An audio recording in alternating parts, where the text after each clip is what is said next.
it says it can be just for a tribal language program. So clarifying rules, taking hurdles away from tribes and schools so that they can focus on things, that's one thing that we're doing. In the West, BART is working with MOUs with tribes as well as pueblos. They just completed one with Isleta, I think that's Santa Clara, where they're bringing tribal elders, language, they bring it into the classroom, we provide the opportunity for that. Division of Performance and Accountability, they work to integrate our language into our school improvement tool, so that now we're looking also at language. Again, you inspect what you feel is important. And so if tribes think it's important, if we think it's important, then we should put a place on it within the process that we have. BIE funded Navajo Nation $1.5 million to develop its Navajo content standards, as well as now they're beginning the pilot program of their assessments, and that'll be a part of their alternative definition of AYP. BIE funds immersion programs like Rock, like a lot of different schools in Minnesota also. So we fund these programs. Our colleges, Sippy and Haskell, both have programs at their level. We are starting an early childhood pilot program that is part of this initiative, the secretarial order, where we're providing an opportunity for tribes to develop their own early childhood program.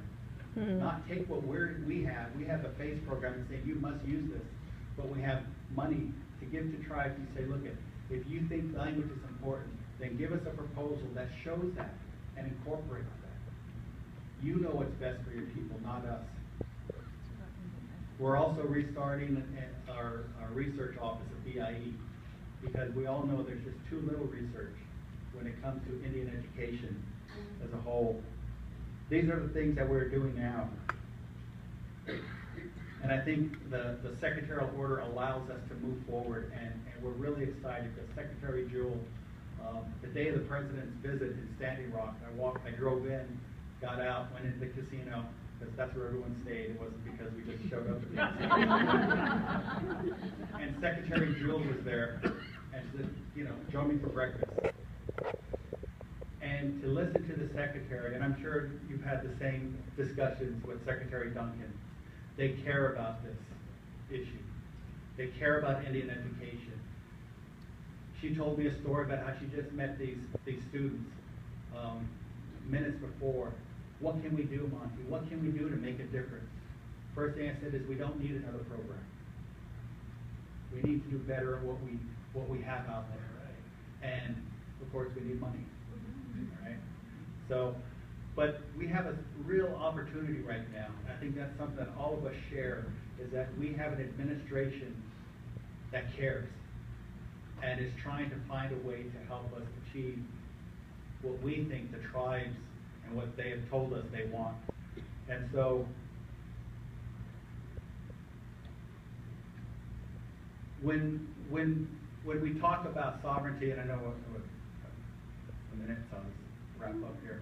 When we talk about sovereignty, let me give you an example of how, as we move forward, that matters. We talk about Head Start. They have an immersion program, but when they leave Head Start, they go across the street to a program that has no language program. And then they're there for 2-3 grades, and then they go across and they pick it up again. Maybe now it's only 30 minutes a day. Then they go to a high school for 2 years that has a program. Then they go to another high school that doesn't have a program. If a tribe takes control of their education, if a tribe directs that education, they can have the thread of language throughout their entire system. And I think that's what we mean when we talk about we need to empower tribes, build their capacity to help that thread of language to be through K-12, pre-K-12, and beyond.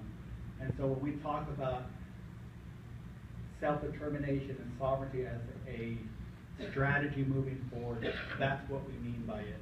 How can we help the tribe to address these? Because if we don't address them, we're going to be meeting here at the 35th Annual Native American Language Summit, and all we'll have to do is just reread what we had the year before, and the year before, and the year before.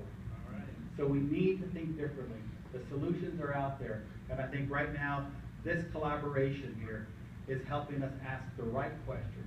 We don't have the answers yet, but it's about time we ask the right questions, and I think that's what we're doing here.